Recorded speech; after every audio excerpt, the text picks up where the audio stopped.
Chapter 4. Steele was still lying on the couch and staring at the ceiling, his eyes following the cracks in the plaster for the 100th time, when Knox came through the front door. "Right where I left you," Knox laughed slightly. "Did you stir at all, Steele?" "Yes, I went out," he replied, sitting up and looking to his friend. Instantly Steele could see the tiredness in Knox's posture and the strain in his blue eyes. "But you left the money I gave you," Knox remarked curiously, picking up the note he had left behind that morning. "I have some cash of my own, remember," Steele said, a slight shrug. "I don't want to owe you any more than I already do." "You don't owe me," Knox was quick to say with a frown. "Still feels like it, though," Steele replied, getting to his feet. "But the good news is I will have more of my own money soon." "You found work already?" Knox exclaimed with surprise. "That was quick. How'd you manage that one?" "Jimmy Pearce," Steele said, watching Knox's expression turn to one of shock. "Sorry, I think my hearing just failed me," Knox stammered. "I thought you said Jimmy Pearce?" "I did." "You're supposed to be the smarter of the two of us," Knox shook his head and sighed. "I got the impression you wanted to avoid that kind of work." "I do, but I need the money, and finding a legitimate job in Eden will be 10 times harder," Steele replied casually. "You should have said something earlier," Knox remarked. "I would have put you in touch with Clara Carswell." "One gangster as good as another," Steele shrugged. "Perhaps," Knox said, looking away and seeming unconvinced. "At least Clara is nice to look at in comparison to Jimmy. Do you remember Jimmy's younger brother, Frankie? He was in our grade at school." "I remember," Steele nodded, his disinterest obvious. Knox nodded slightly as well and took a deep breath. "Jimmy the Blade Pearce," Knox mumbled before he yawned and looked back to Steele. "Are you hungry? Want some food?" "There's no food in the apartment," Steele said flatly, causing Knox to laugh. "We order, of course," smiled Knox. Steele grabbed the restaurant pamphlets he had gotten on the way back to the apartment that day and handed them to Knox. "Always prepared," Knox remarked as he took the pieces of brightly coloured and extravagantly designed paper. "You order something, I don't really care. I'm going to have a shower." Steele did just that, and a good time later Knox returned from his shower, looking refreshed. His timing was almost perfect, and a call came from the building entrance as the delivery arrived. Knox was the one to run down and get the food, and soon the pair of them were eating at the table. "What did you do today?" Steele asked as they ate. Where to begin?" Knox took a deep breath. "Well, first we went to the gym and had a long workout with our personal trainer. I think the lady is a bit lustful after that one. The trainer is very fit, mind you, with that chiseled jaw look. Probably on steroids, though. After that, it was an hour in the gym sauna and a massage. The lady then went to morning tea with a few of her friends, whilst I wandered about the shops for a few hours. Then it was lunch at the golf club and 18 holes, which took up the rest of the afternoon. Finally it was back to her husband's mansion for a lounge by the pool and cocktails." "Wait," Steele cut in with some confusion. "You did have sex with her, right?" "Yeah, a few times throughout the day," Knox shrugged. "But I take it you did not enjoy your time with this particular lady?" Steele narrowed his eyes slightly. "Not really," Knox shrugged. "She's very fit and healthy for someone over 40, but in truth she's incredibly boring. Besides, I'm terrible at golf." Steele smirked and shook his head.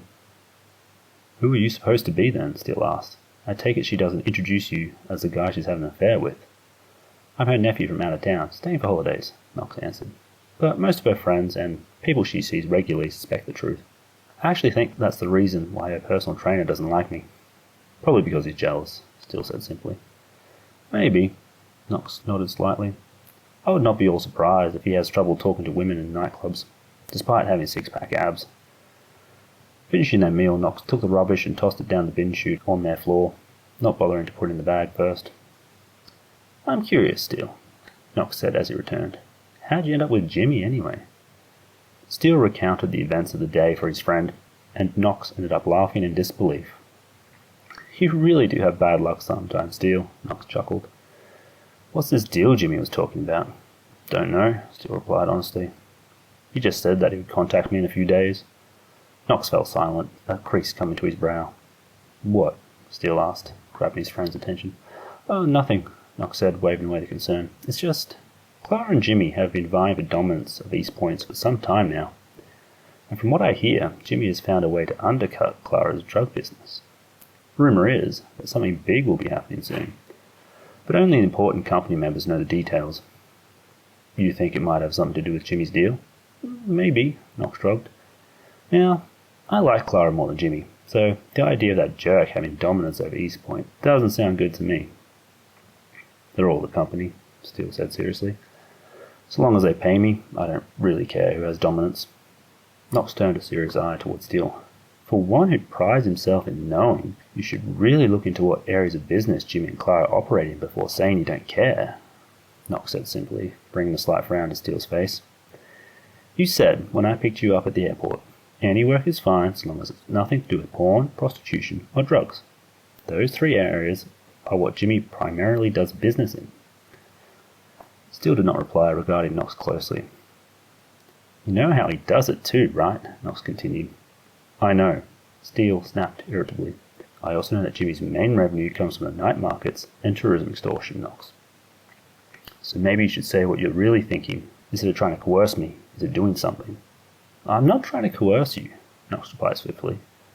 You know I wouldn't do that, but if you're working for the company now, you might as well back the boss you like. Can you honestly say you prefer Jimmy over Clara? I don't care, Steele said sternly. They can kill each other as far as I'm concerned. They might well end up doing that, Knox replied. Everyone knows they hate each other, and Benedict is struggling to keep them both contained. But you'll end up having to support one of them. Why? Steele asked seriously. If it comes to that, I'll just walk away. And you'll likely get killed. So be it.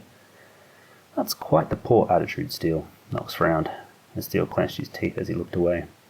Would you rather side with Reeves? He'd be delighted about that. Reeves can go to hell too, Steele said unhappily. Looks like he won't be happy until all of Eden's burning. Looks like, Steele grumbled quietly. Then why'd you bother coming back? I had nowhere else to go. You know that, Steele replied calmly. In that case, you might as well make the best of it, Knox remarked. Or at least get some entertainment out of it. Steele took a deep breath and did not reply.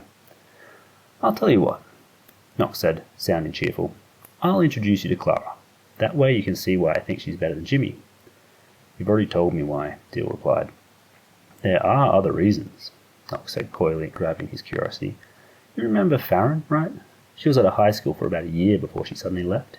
You liked her, if I remember correctly. She was one of my few friends, other than you, Steele said honestly. Well, she works with Clara, Knox said. She's still really cute too. The information brought a frown to Steele's brow, and he was struck with profound confusion. It was short-lived, though, for he soon guessed the reason why Farron would join Clara. Wondering what you will say when you see her? Knox asked, misunderstanding Steele's surprise. I know some good pick-up lines that are guaranteed a first date. No, thanks, Steele replied seriously. What, you're not going to ask her out when you see her? Knox asked with surprise. Steele did not reply.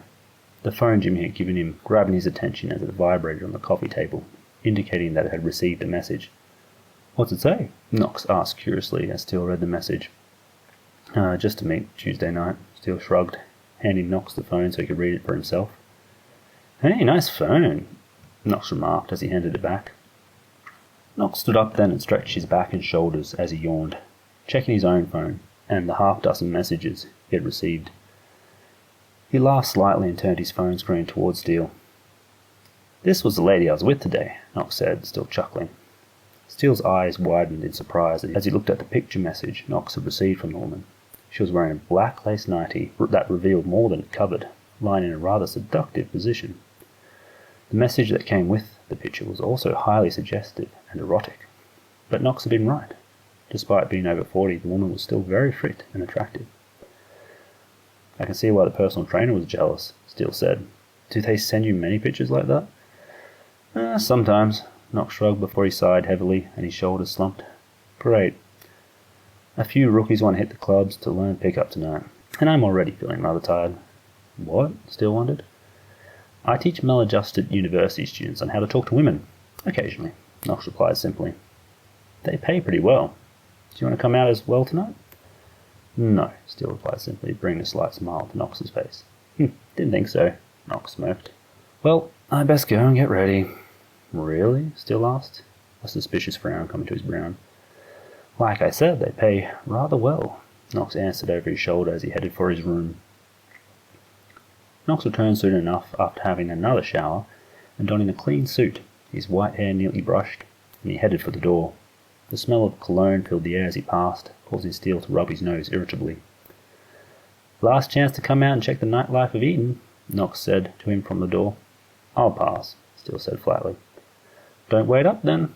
Knox smiled and disappeared out the door. Steele sat quietly, listening to Knox's footsteps along the hall outside and the chimes of the elevator doors.